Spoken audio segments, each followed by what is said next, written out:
Havendo número legal e na forma regimental, declaro aberta a presente sessão. Discussão e aprovação da ata da sessão anteriores. Ata da sessão virtual de 1º a 5 de maio e sessão administrativa e conferência do dia 10 de junho. Se há algum destaque, alguma emenda. Aprovado, unanimidade. Existem iniciais que registrar as ausências do desembargador Judite Nunes e do desembargador Vivaldo Pinheiro na presente sessão em razão do gozo de férias. Julgamentos jurisdicionais. Vamos para o número 3, também a revisão criminal. Parte Ana Patrícia de Souza versus Ministério Público Estadual, relatoria do desembargador Guilhermando Mota e pediu visto do desembargador Saraiva. Emenda, desembargador Saraiva. Bom dia a todos. Novos cumprimentos, senhor presidente. O processo está em mesa e eu pediria aos colegas um pouco de paciência, que eu procuraria explorar o voto, até porque eu estou divergindo do relator, rejeitando a preliminar. E como razões, senhor presidente, eu trago o seguinte. Ao apresentar seu voto, o desembargador Guilhermando Mota suscitou a preliminar de inadequação da revisão criminal, fazendo sob o argumento de faltar hipótese da prova pré-constituída. Segundo o ilustre relator, e em síntese, a fim de aparelhar o julgamento da presente demanda, deveria a autora ter se utilizado previamente a justificação judicial, não sendo possível se acreditar uma declaração da vítima força processual bastante para se desconstituir a coisa julgada. E, conquanto não ignora a existência de vários precedentes jurisprudenciais nesse sentido, o caso em espécie possui algumas particularidades cuja análise e reconhecimento impõe o processamento do feito. Primeiramente, é ressaltado o fato da causa pretende se achar fundada não só, eu destacaria isso para os colegas, na literalidade do artigo 621.3 do CPP, mas também na permissibilidade do seu inciso 2, adiante reproduzido. Eu faço a reprodução e vou ler só o inciso 2. Lembrando que esse voto foi disponibilizado pelos colegas na segunda-feira. O inciso 2. Quando a sentença condenatória se fundar em depoimentos, exames ou documentos comprovadamente falsos. Prossigo, senhor presidente.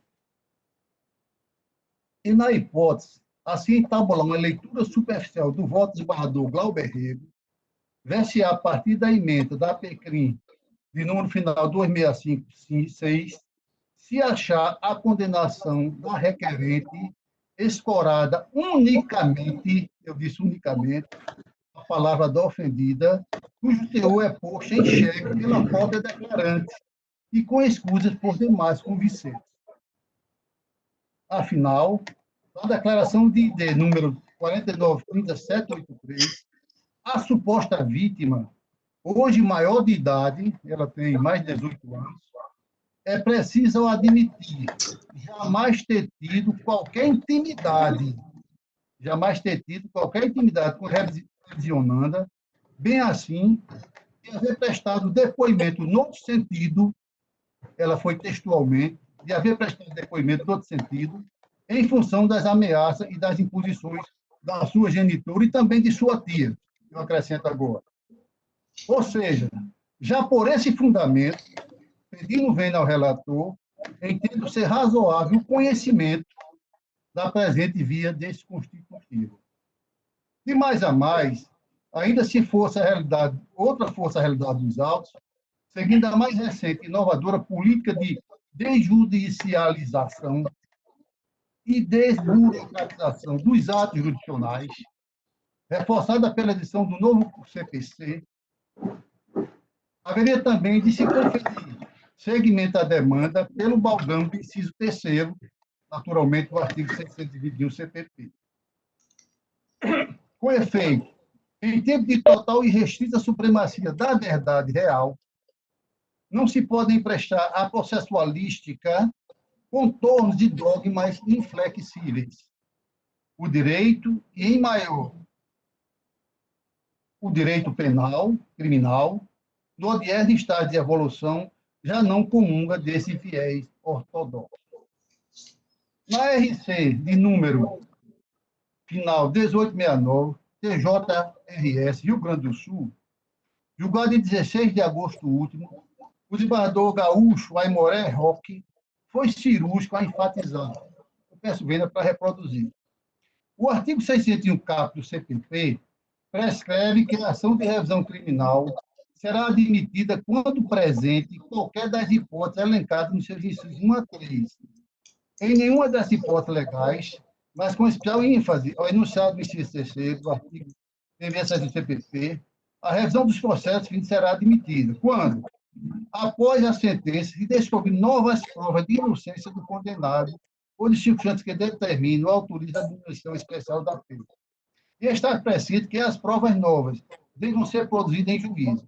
E se a lei veda, RBFB, artigo 5º, não é lícito ao intérprete criar óbice ao exercício de direitos, garantias e liberdades, porque a ação de revisão criminal caracteriza, sim, um direito, uma garantia e uma liberdade que o ordenamento jurídico positivo pátrio confere, na forma da lei, aos condenados definitivos na seara penal.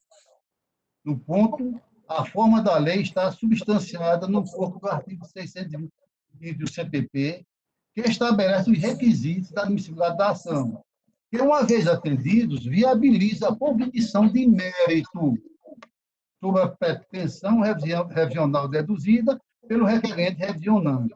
E, dentre eles, não há a exigência de que a prova nova deva ser produzida no âmbito judicial. Houve uma declaração e eu estou admitindo como razoável. Mais adiante, fazendo um paralelo com o novo CPC, arrematou Sua Excelência. Mais recentemente, o Código de Processo Civil de 2015, que na esteira de regras e estándares de produção de prova oriunda do sistema jurídico vinculado à common law anglo-saxônico norte-americana, exponencializou a possibilidade de desjudicialização da produção de atos e fatos probatórios. Não há falar no ponto da evidência em participação do Ministério Público, seja como parte, seja como legis, na lavratura de instrumentos públicos tabelianos, que reduzem a termo escritural, por exemplo, o testemunho de pessoas, seja nas vias oral, audiovisual e etiagem.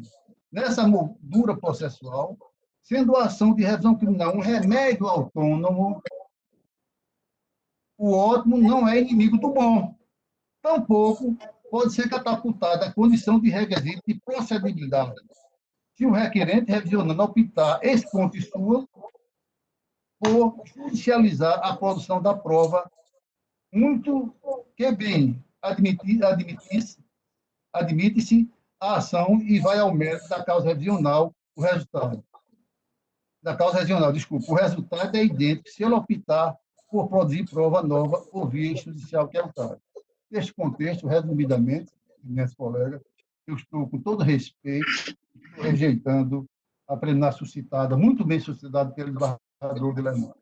É um voto, senhor presidente. Desembargador Guilherme, Vossa Excelência,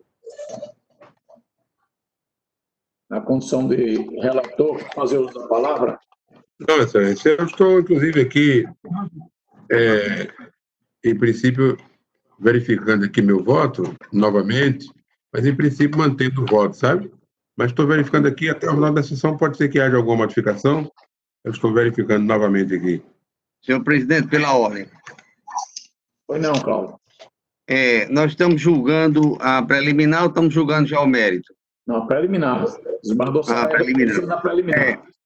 Eu queria também tecer uma consideração, já que, com a máxima vênia, eu inaugurei a divergência, mas é que não há no direito positivo nenhuma exigência para que se faça uma produção antecipada de prova.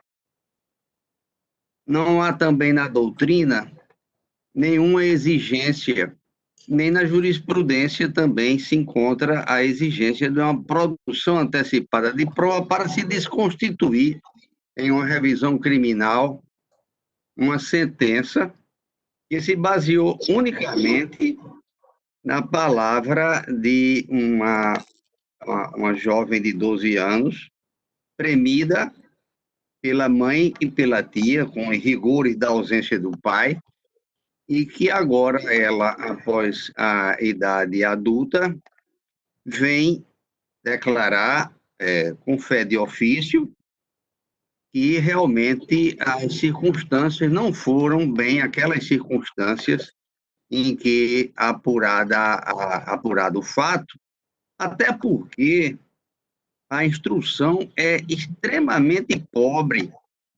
A acusada, ela não foi assistida devidamente naquela época e se teve, assim, uma circunstância contextual que confluiu para uma condenação apressada, a meu ver.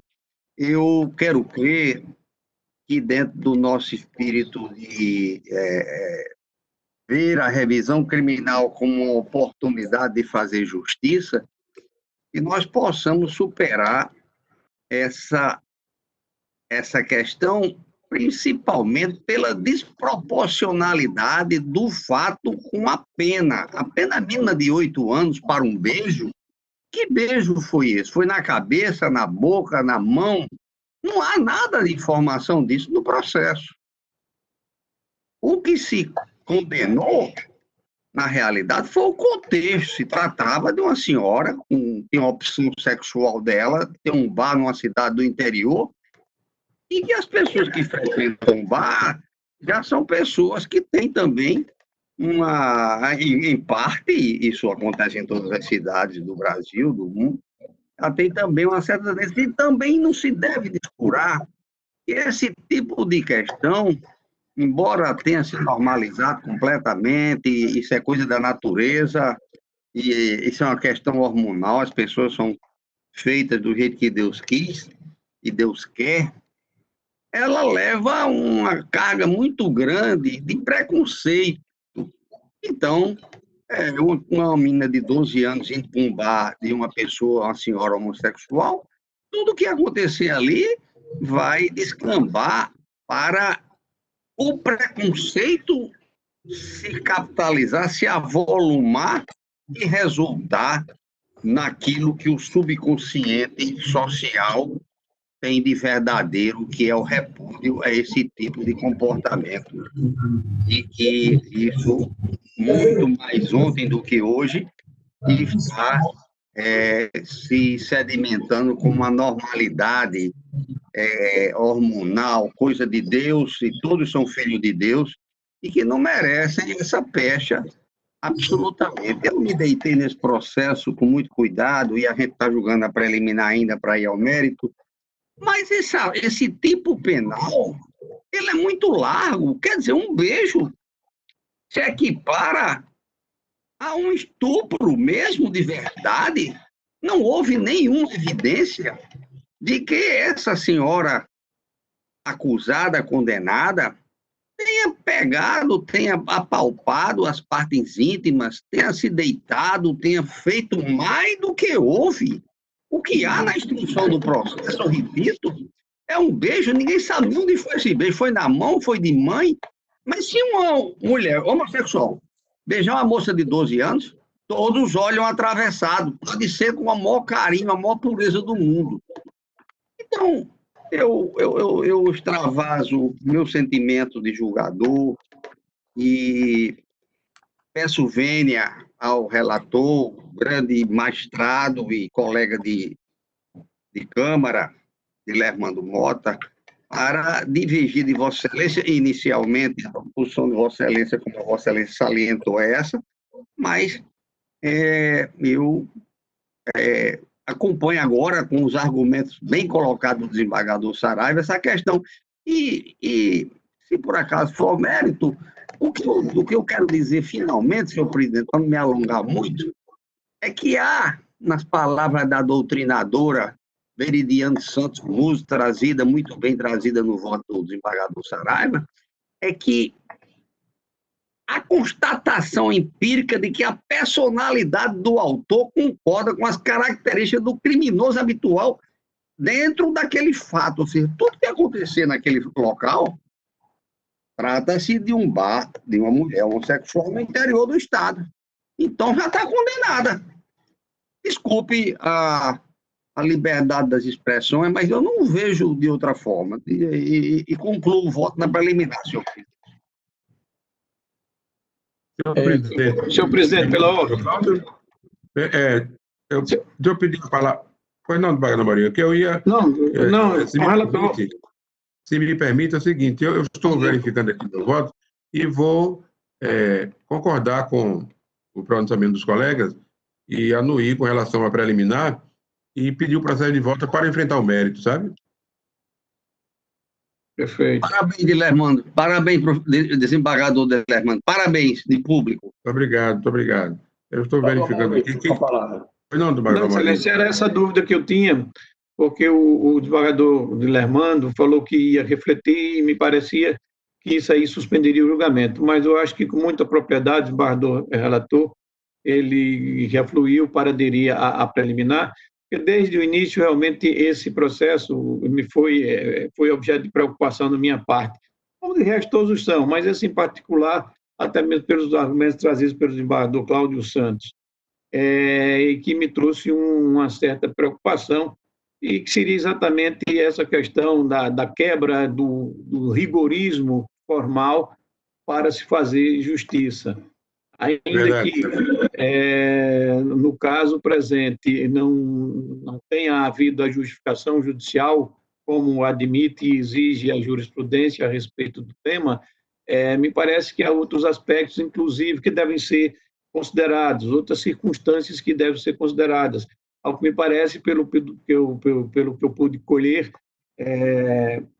pela própria insubsistência da prova, né, colhida, e agora já reforçada, ainda que não através do procedimento adequado, qual seja a justificação judicial, mas que merece sim relevância e merece ser enfrentada com certa reflexão e com certo temperamento a despeito do rigorismo formal que tem orientado as decisões em casos dessa espécie.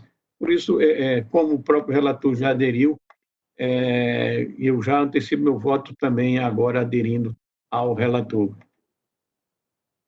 Obrigado, Excelência. Eu aproveito a oportunidade para dizer que eu tenho refletido muito nesses casos, também esse processo me chamou a atenção, depois de lançar o voto, porque, como diz bem o desembargador Cláudio, falando em tese, ele sempre diz esse rigor da revisão criminal e, às vezes, até do embargo de declaração, não só são de previsão legal, como muitas vezes são oportunidades de se rever e até mesmo, em alguns casos, corrigir algum equívoco, alguma falha para fazer justiça.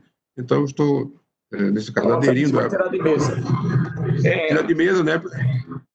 É o caso de tirar de mesa, né? Para enfrentar o mérito, né? Ok. Exatamente. Sim. Não, então, retirar de mesa seria reenfrentar a questão preliminar. Ou não é tirar de mesa. Agora, retira de mesa. A Maria tem razão, não é tirar de mesa, não é? É a preliminar, eu estou mudando o meu entendimento da preliminar. Não é isso, desembargador Maria? Tem 10 votos no sentido de acompanhar a Vossa Excelência, que está aqui. Desembargador Cornélio, desembargador Gilson, desembargador Amilcar, desembargador Vigílio, desembargador Expedito. Eu tinha vários colegas acompanhando. Presidente, eu acompanho com essas inovações feitas agora e a posição muito coerente do desembargador Dilermando. Vamos fazer uma reanálise dessa preliminar. Mas o desembargador Dilermando retira de mesa para rever o mérito, não é isso? Correto. Tem que ter um pronunciamento sobre o preliminar. A preliminar fica votada, não é? Não, fica votada. Vai submeter novamente. Tem que submeter, presidente. Tem que submeter a preliminar novamente, porque pela votação aqui está todo mundo... Exatamente, aí não pode ir ao mérito. Tem que submeter de novo, Se todos concordarem... Mauri... Eu concordo, eu fico com o relator também, acompanho a maioria. Desembargador Expedito, desembargador Mauri... Eu também. Desembargador Gilson... Se fosse nisso. Desembargador, porque os outros não estão presentes. Será melhor o relator retirar tudo para reexaminar e trazer, no caso, no que ele aderiu à preliminar. Vistas. Exato, visto ao relator. Visto o relator. Senhor presidente, Pois não. eu cheguei um pouco atrasado, porque fazia já quase 20 minutos que eu tentava entrar aqui na sala, a máquina deu problema aqui no sistema e não entrava no sistema do tribunal. Então, por isso que eu cheguei um pouco atrasado, mas vi parte da discussão. Na realidade, eu acompanhei o desembargador Dilermano na questão preliminar, mas em casos desse jaez, a matéria é transferida, nos precedentes da Corte, ela é transferida para o mérito, porque essa questão de haver ou não prova suficiente para se examinar ou não o mérito, se confundia com o próprio mérito. Essa posição do tribunal já é sedimentada há bastante tempo. Mas o desembargador Dilermano optou por conhecê-la em sede preliminar. Na ocasião, eu acompanhei, porque realmente ele cita precedentes do tribunal, mas a matéria realmente se confunde com o mérito. Então, talvez fosse a melhor situação ele transferir para o mérito, pelo menos é como eu vejo, e aí ele analisar com relação já dentro do próprio mérito essa questão prejudicial e, se for o caso, a procedência ou não da revisão. Acho que essa é uma grande posição, amigo, é uma boa posição. Desembargador Cornélio, está na sala? Chamando aqui os que já votaram. Mas, desembargador João, me parece que o relator pedindo vistas suspende-se o julgamento, independentemente de já ter sido votado a preliminar. Por quê? Porque os votos já estão proferidos. Ele pode Não, ele pode, talvez a melhor situação seja ele pedir a redevolução dos autos para examinar as alegações feitas. Foi exatamente. Porque ele pede vista novamente, confirmado ainda. Resolve, é a sugestão do desembargador amigo. Retorna com os autos e reexamina tudo, né? Então, assim, todos concordam? Pede vista novamente, com vista ao relator. Os autos estão com o relator, está suspenso o julgamento, ok. Obrigado, obrigado. Oi, não. Desembargador Saraiva, pela ordem. Oi, não, desembargador Saraiva. Ok. Com a palavra. Na expectativa dessa redenção da plenária evoluir, e considerando que eu estarei de férias nos próximos 30 dias, eu gostaria de deixar mantido, como eu já lancei meu voto, né, inclusive no sentido de acolhendo a manifestação prévia do desembargador Cláudio Santos, para julgar procedente o pleito revisional e absolver a revisionando. Então, eu gostaria de lançar meu voto e pedir a dispensa da continuidade do julgamento. Deixar já meu voto de mérito. Está feito o Presidente, Oi, não. como é que o vogal lança o voto antes do relator? Perfeito, meu amigo. Todas as Isso é impossível, isso, com todas as vênias, não pode fazer isso. Ou Vossa Excelência adia sua série e participa do julgamento, ou então pede para o relator trazer quando Vossa Excelência retornar de férias. O relator pediu a devolução dos autos para reexaminar, ou então submete mesmo, porque os autos já estão computados. Presidente, eu estou só antecipando o meu voto. Se ele vai prosperar ou não, é outra coisa. Vossa Excelência vota antes do relator e fica circulado em pauta antes do relator para usar o voto dele. Porque pode, amigo, me permita, porque, desembargador Saraiva, porque pode ocorrer, não houve julgamento ainda preliminar, porque se a preliminar for acolhida como a tendência vinha sendo nesse sentido, de não se conhecer da revisional, o voto de mérito fica prejudicado. Perfeitamente, perfeitamente. Então, não haveria voto de mérito, nem de Vossa Excelência, nem de ninguém.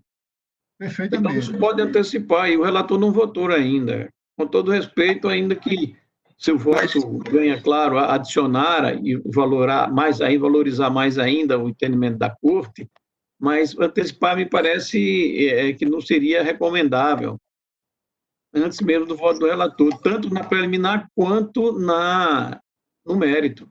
Na preliminar, desembargador Maria, eu já votei. Sim, Vossa Excelência votou, fica o voto preliminar. Está votado. Agora, mérito não, porque a preliminar ainda está em julgamento. E a Aí eu estou sessão foi... dizendo, na expectativa de evoluir o pensamento do relator e de demais colegas, eu já deixaria meu voto pronto. Se não evoluir, é desconsiderado. Eu acredito que não haverá prejuízo nenhum em face de eu me encontrar de férias futuramente. Eu acredito, mas é só a minha posição. Perfeito. Ainda que não haja prejuízo, mas regimentalmente não me parece possível, com excelência de férias, votar. Porque vota antes do antecipação. É isso. Então, nós vamos acostar o voto da preliminar do desembargador Saraiva somente. O mérito, por enquanto, não está aguardando o voto do relator. O 2 é uma revisão criminal da relatoria da desembargadora Maria Zeneide. Parte João Matheus Lima Macedo e juízo de direito da Vara Única da Comarca de Monte Alegre. Desembargadora Zeneide, está em mesa?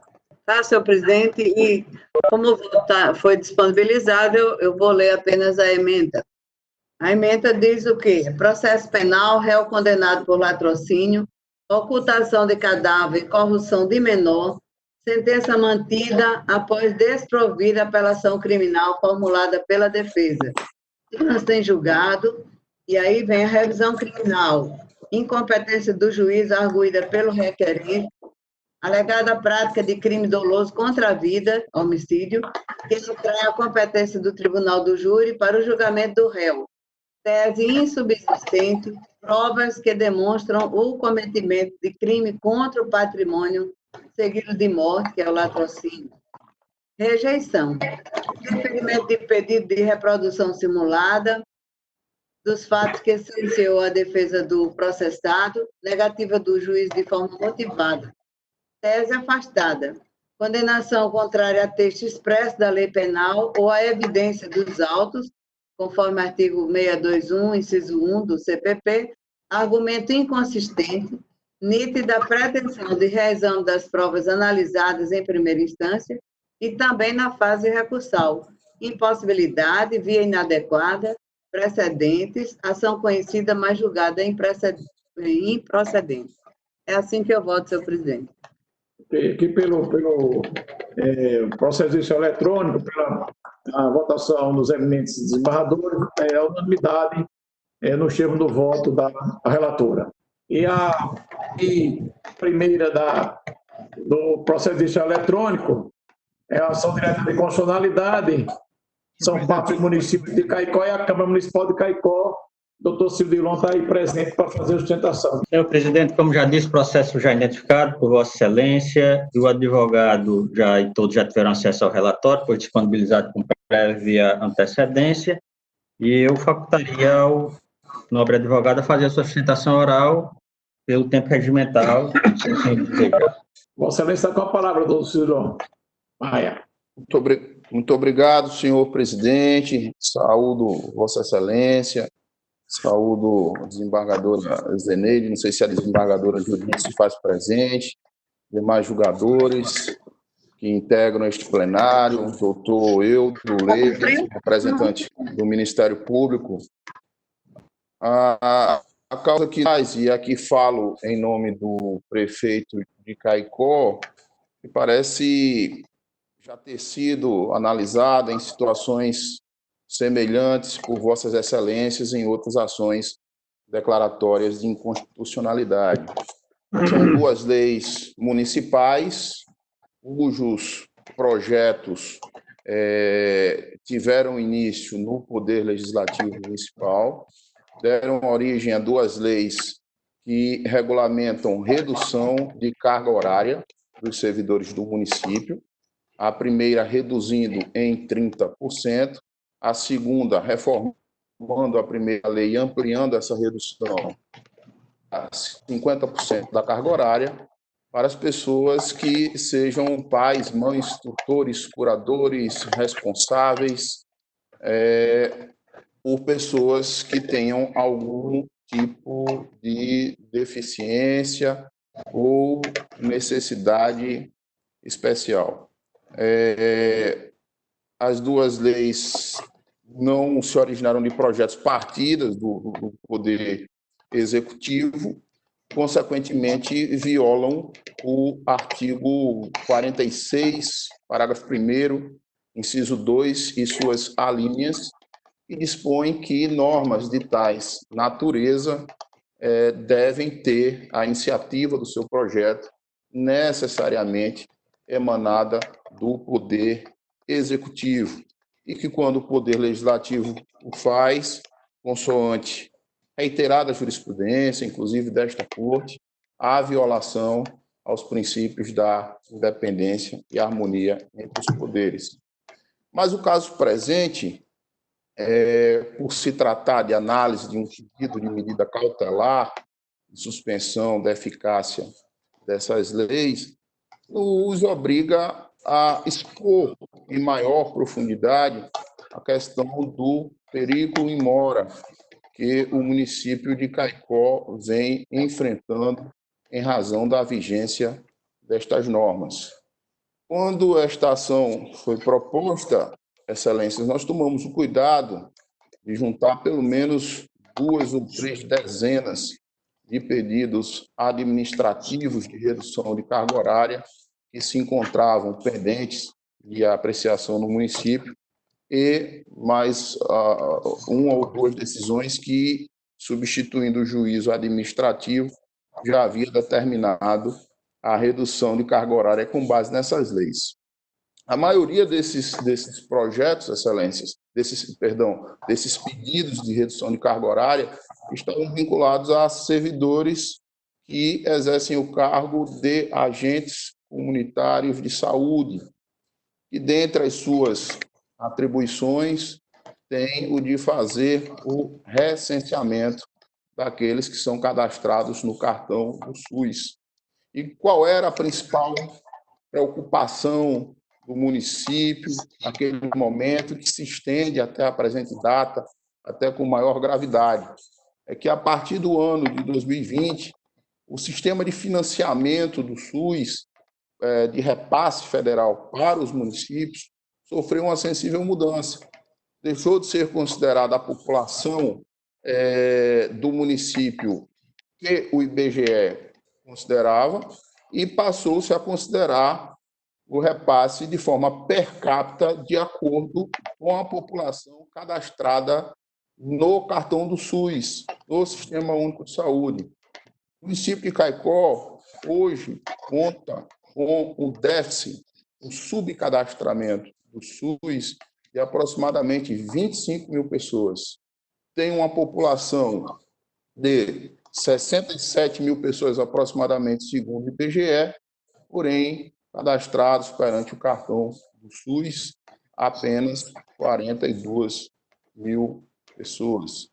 Ou seja, o não deferimento desta medida liminar gera efeitos financeiros imediatos para o município, que já vem padecendo com essa deficiência de repasse de recursos, e de forma mais direta, de forma mais violenta, nessa área tão sensível da saúde, em razão da maior parte da concentração dos pedidos de redução de carga horária, com base nessas 2 leis impugnadas, Excelências, ter sido formulado por servidores vinculados à saúde e, mais especificamente, agentes comunitários de saúde.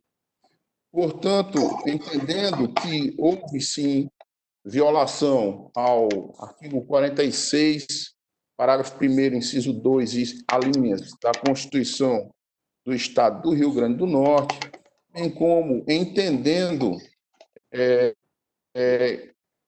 que existe um suficientemente demonstrado a justificar a concessão de medida cautelar para suspender a eficácia das 2 leis impugnadas, é que o prefeito de Caicó reitera o seu pedido de concessão de medida liminar, e nos termos em que propôs na petição inicial, e que foi também acolhido pelo parecer do órgão ministerial, que foi favorável tanto à concessão da medida cautelar quanto à procedência da presente ação declaratória de inconstitucionalidade. Portanto, são essas as considerações do autor, Excelência, esperando que sejam elas acolhidas por esta honrosa Corte. Muito obrigado. A palavra, desembargador Amilcar, na condição de relator. Senhor presidente, o voto foi disponibilizado e tem já várias manifestações dos colegas acompanhando a posição do relator. Eu posso fazer detalhamento do voto, mas pelo que já vi, todos examinaram. Então, vou ler a emenda, não sei se haverá mais alguma coisa a ser discutida. A ação direta de inconstitucionalidade com pedido cautelar, Lei 5.027 de 2017 e número 5.083 de 2018 do município de Caicó. Redução da jornada de trabalho dos servidores públicos estatutários, aparente violação ao artigo 46, parágrafo 1º, inciso 2, alíneas A e B da Constituição do Estado do Rio Grande do Norte. Fundo boniúris e período de mora devidamente configurados, deferimento da medida de urgência para ajustar os efeitos das leis referidas na forma do artigo 11, parágrafo 1º da Lei 9.868, 68, e eficácia ex-tunc. Isso aqui pelo sistema, estão todos acompanhando. Esse é a emenda. Estamos acompanhando o voto do eminente relator pela concessão. E falta só o desembargador Cláudio confirmar o voto. O restante está todo aqui pelo sistema, está ok. Está proclamado o sistema de voto relator. Tudo Aqui é apenas a liminar, né, Excelência? Só liminar. que nós estamos falando para não liminar. Isso, a concessão da liminar, exatamente. Muito obrigado, presidente. Está proclamado, não é de quê, amigo?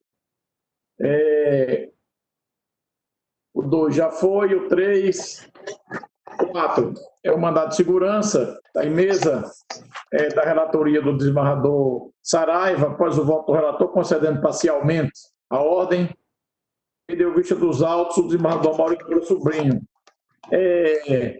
Já votaram, só para relembrar, concessão parcial da ordem para a ultimação do processo administrativo no prazo máximo de 60 dias. O relator, o desembargador Saraiva, o desembargador Amilcar Maia, o desembargador Ibanez Monteiro, o desembargador Cornélio Alves, a desembargadora Judite Nunes, o desembargador Cláudio Santos e o desembargador Expedito Ferreira. Pela concessão da segurança, votaram o desembargador Dilermando Mota, desembargador Vigílio Macedo, desembargadora Zineide Bezerra, desembargador Gilson Barbosa, desembargador Amaury Moura, que está com os autos, desembargador Vivaldo. Desembargador Glauber não votou ainda, mas se declara habilitado, poderá votar. Desembargador Amaury. Presidente, temos umas modificações do voto no sistema. Os desembargadores Cornélio e Expedito agora divergem do relator. O Cornélio e Expedito passaram aqui para a concessão da segurança. Perfeito. Após o voto dos divergentes, Excelência. Isso. Examinou melhor o pastor Amaury, o nosso decano. Isso.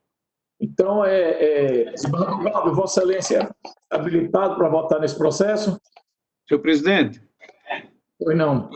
É porque, inclusive na última sessão, nós iniciamos uma discussão a respeito desse processo, mas não concluímos, naturalmente, em face da ausência do desembargador Saraiva, o relator, em que o desembargador Ibanez, justificando o seu voto, o fez em relação à questão da concessão da segurança apenas para que se estabeleça o prazo, se determine o prazo para que a administração se pronuncie sobre o pedido de progressão do impetrante. Mas o que me chamou a atenção, e eu trago aqui apenas para a reflexão do desembargador Ibanez, é que no voto do relator, ele também enfrenta a questão do número de vagas para a existência da promoção. Então, ele denega a segurança nesse sentido, o que me parece, com todas as vênias, conflita com o entendimento já sufragado pela nossa Corte, já sedimentado reiteradas vezes. Eu estou chamando a atenção porque o desembargador Ibanez tem seguido esse entendimento também, não é isso? Então, como há pronunciamento expresso do relator em relação a este tema, por isso que me chamou a atenção e eu trouxe o voto exatamente em consonância com a jurisprudência já sedimentada da nossa Corte. Compreendeu, governador Ibanez? Eu não fiz essa ponderação na sessão anterior exatamente porque o desembargador Saraiva não estava presente e seria o adiantamento da discussão de mérito a respeito do tema. Por isso que eu estou trazendo agora, já o fiz no meu voto,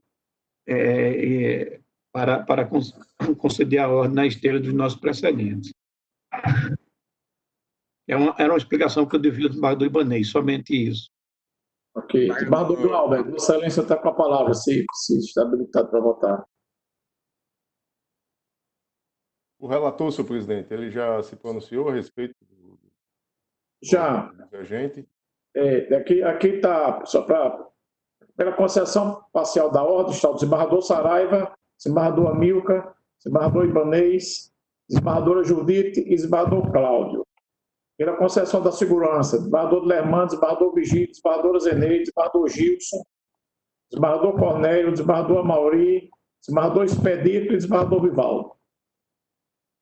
Senhor presidente, se o relator puder esclarecer, porque, como disse o desembargador Amauri, de fato, essa questão ela foi trazida, se não estou enganado, quando esteve aqui na corte a doutora Neise, substituindo o desembargador Saraiva. Isso. E aí ela trouxe o seu voto denegando a segurança, alegando que havia na norma uma previsão de que somente seria possível a promoção para 300 cargos. E o desembargador Amauri, com razão, disse que naquela oportunidade a relatora restou, o entendimento dela restou vencido aqui na corte, havendo a unanimidade sido concedida a ordem. O que me parece confuso no voto do relator, e aí me trouxe também uma certa confusão, é que ele concede parcialmente a segurança, no sentido de que, dizendo ele que o processo está parado há mais de um ano na administração e que não foi feito ainda a análise. Mas, na sequência, aí muito bem disse o desembargador Amauri, ele retoma a argumentação de que não seria possível a concessão por conta dessa previsão da questão dos 300 cargos de professor nível 5. Então, de fato, parece contraditório. Se eu, a princípio, o acompanhei no sentido que retorne à administração a oportunidade de analisar a matéria e promover ou não o impetrante, de certo modo, eu não posso, logo a seguir, dizer que não é possível a promoção por conta dessa limitação que existe na Lei Complementar 322/2006. Se o relator puder esclarecer, senhor presidente, só para ficar claro essa matéria. Desembargador Saraiva. Me permita, senhor presidente, me permita, antes, desembargador Saraiva, me permita, a despeito do que falou o desembargador Glauber, eu queria também chamar a atenção, porque, vejam bem, a Corte aqui, a seguir o entendimento do desembargador relator, estaria afirmando que ele não tem direito líquido de certa promoção. E o processo retorna à administração para quê? Se o próprio tribunal já está dizendo que ele não tem direito. Porque o voto é nesse sentido. Deste modo, estando ausente o direito líquido de certo amparar o pleito promocional, concede parcialmente a segurança para determinar a ultimação do processo. Quer dizer, o processo volta para lá para ele dizer que não tem direito, só isso. Então, está se denegando. É verdade. Essa, desembargador Amauri, foi a minha dúvida e o meu questionamento. Perfeito. Eu disse que o relator havia concedido parcialmente para que retornasse e fosse analisado, e na sequência ele já disse que não seria possível. Então, ser contraditório, e eu pedi ao relator que faça essa esclarecimento. Senhor presidente, pela ordem.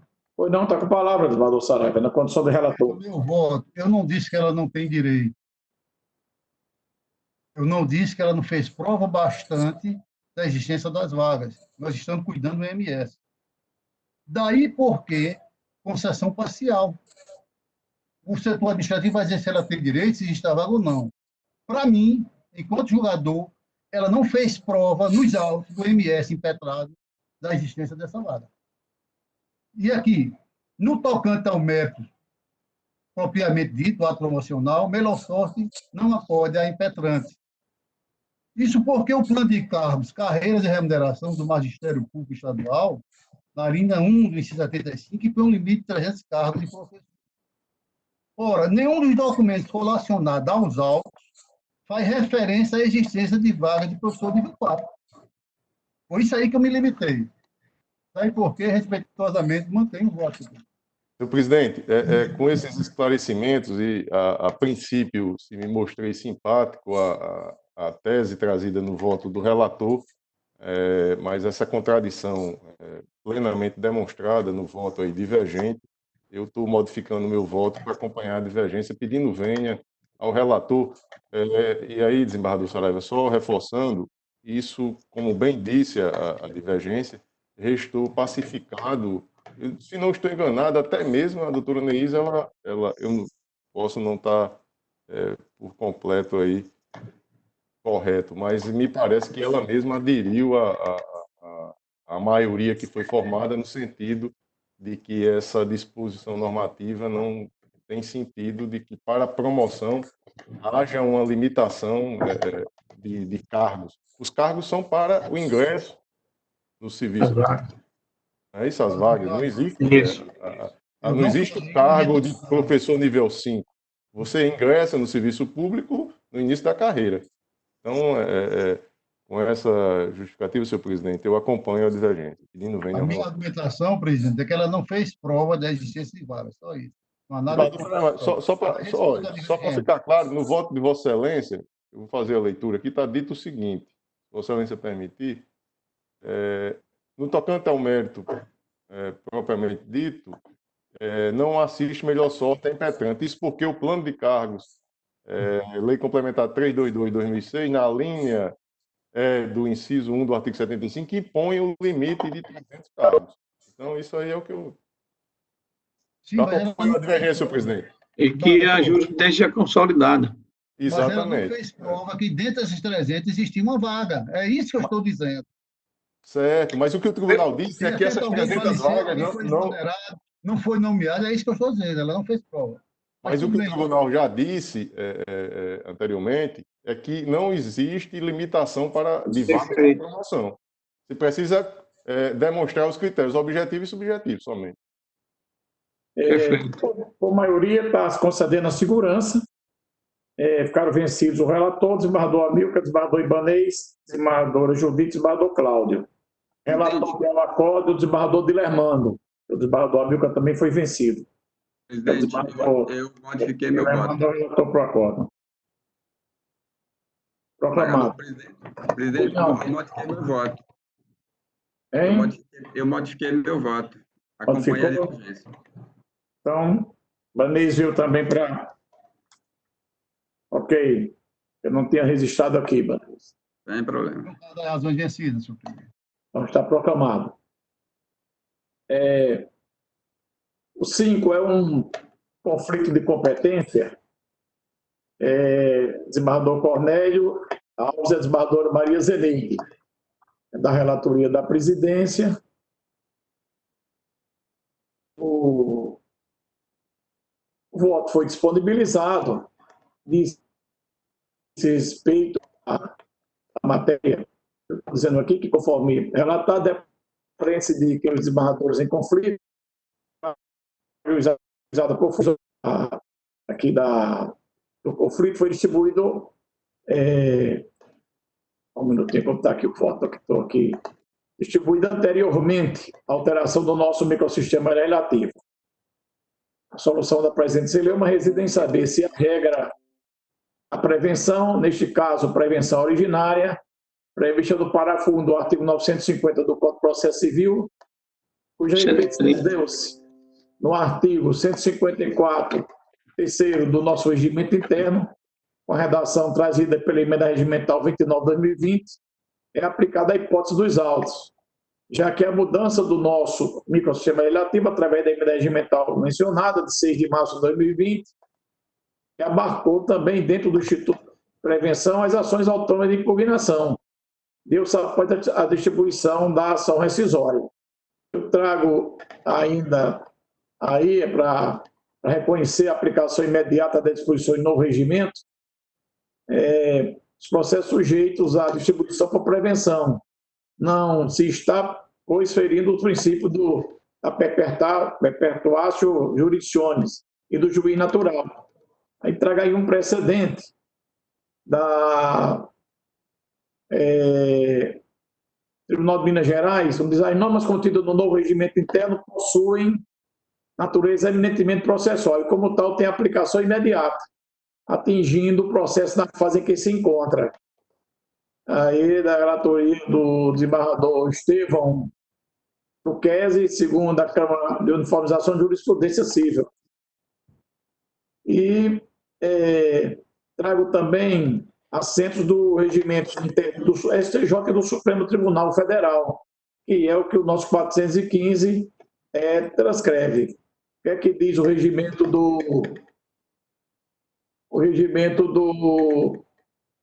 Supremo? A distribuição da ação, que no caso é a rescisória, do recurso ou do incidente, torna preventa a competência do relator para todos os feitos posteriores referentes ao mesmo processo, ou a processo conexo, inclusive na fase de cumprimento de decisão. O STJ, o Supremo diz, no artigo 69, a distribuição da ação ou do recurso gera prevenção para todos os processos a eles vinculados por conexão ou continência. Trago também ensinamento dos professores Fred Dedier e Leonardo Carneiro, transcreva aí, está aí na obra, para os processos civil. E também precedentes do Tribunal de Justiça do Rio Grande do Sul, do Distrito Federal de Santa Catarina, sobre a matéria. Tem um precedente da minha relatoria, também transcrevo, agora de 4 de março, e estou aqui e dizendo que, a princípio, deve ser distribuído ao desembargador Cornélio, hora suscitante, à medida que recebeu anteriormente o agravo do instrumento entre as mesmas partes, interposto no mesmo processo. É como eu estou votando. Aqui, Senhor presidente, eu vou, se me permite, Vossa Excelência, pedir vista desse processo, porque é uma nuance que eu queria trazer à discussão da Corte, em face do que estabelece o 971, parágrafo 1 do Código de Processo Civil.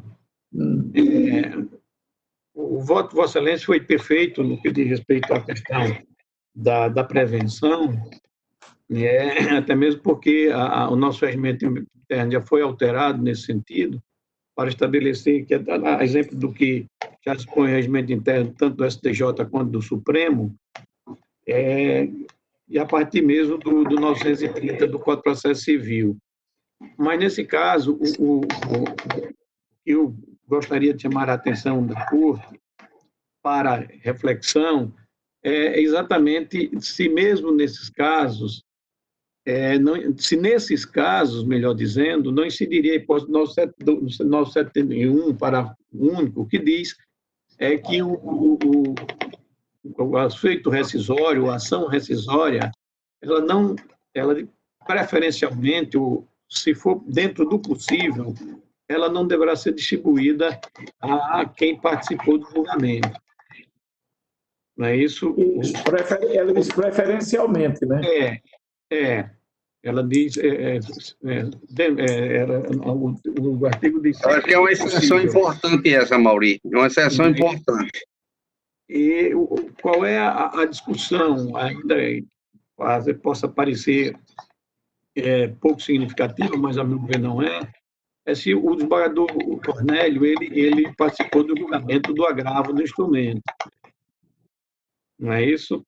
Então, a conexão estaria nisso aí, né? A prevenção estaria porque ele conheceu do agravo. A pergunta é, conhecendo ele do agravo, aliás, o agravo não foi nem conhecido, mas ele despachou e decidiu no agravo. Me parece que ele reconheceu a intempestividade do agravo. Mas isso não retira a possibilidade de uma possível prevenção. Então, tendo ele funcionado nesse agravo, incidiria a hipótese do 971, quer dizer, a ação rescisória não poderia ser distribuída para ele? Acho que pode. Pois é, isso é o que a gente quer enfrentar. Me parece, no primeiro momento, que sim, que pode, porque, na verdade, o que se pretende rescindir não foi objeto de decisão do desembargador Cornélio. O objeto de rescisão é outro, né? O objeto da rescisória é outro. Então, a minha proposição, talvez aí fosse dispensável, se Vossa Excelência concordasse com o pedido de vista, era para assentar que no caso em espécie não conflita com o que é disposto no 971. Isso. Não é? Para não ficar uma decisão abrangente e, de repente, em outras circunstâncias ou em outro caso concretamente examinado, a gente venha decidir da mesma forma. Vale dizer, poderá ocorrer em um caso semelhante e o tribunal, a se aplicar a jurisprudência agora afirmada, venha a desrespeitar o 971 para fundo do Código de Processo Civil. Então, se ficar assentado no voto essa particularidade, dissiparia qualquer dúvida e inclusive, eu não iria pedir vista somente para crescer isso. Posso registrar, sim, Embargador Mauri, permite? Pois não. Essa dúvida, eu acompanhei inicialmente o presidente, mas essa dúvida, eu até estava pensando em pedir vista quando Vossa Excelência se manifestou, essa dúvida me ressaltou logo do início do exame dos autos. A gente tem que diferenciar o seguinte, existe uma previsão, digamos assim, de vinculação do relator prevista na Lei Processual Civil. Perfeito. Existe aquela prevenção dos relatores prevista no regimento interno do Supremo. O regimento Supremo é bem abrangente com relação à prevenção de relatores. Ele conheceu da matéria, ele fica prevendo tudo. Mas a legislação processual civil, ela limitou algumas situações. A da gente, inclusive, o nosso regimento interno, de início, ela acompanhou o que determina o Código de Processo. E ela não é tão abrangente quanto o regimento do Supremo. Então, realmente, fiquei preocupado com essa situação que Vossa Excelência bem pôs agora quanto às peculiaridades da ação rescisória.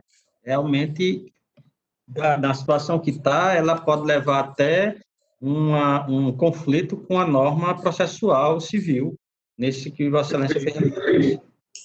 Amigo, meus colegas, quando a gente fez a pesquisa, inclusive a doutrina é preocupada com isso. Principalmente em tribunais pequenos como o nosso. Como o Supremo só tem 11. Ele fala na rescisão e na revisão. Se todos que participarem do julgamento da apelação criminal não funcionarem na revisão em tribunal pequeno, como é que fica? Ou, no caso da rescisória, quem participou de qualquer incidente, no caso, como agora nós estamos lendo, examinando o agravo do instrumento. Dos pequenos tribunais. Entendeu? A doutrina tem essa preocupação. Mas eu falei com todo prazer, Embargador Mauri, essa observação que Vossa Excelência, com muita oportunidade, está trazendo agora ao julgamento. Farei sim. Pois não, Excelente. Eu agradeço e, claro, o mérito, como diz Vossa Excelência, não há o que discutir. É apenas essa pequena ressalva. E acho oportuno, inclusive. Acho oportuno. Farei sim.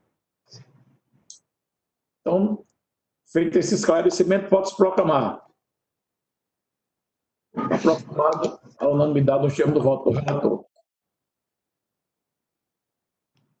Algum processo em mesa que depende de pauta? Não havendo mais processo judicial. Está encerrada a presente sessão. Obrigado a todos.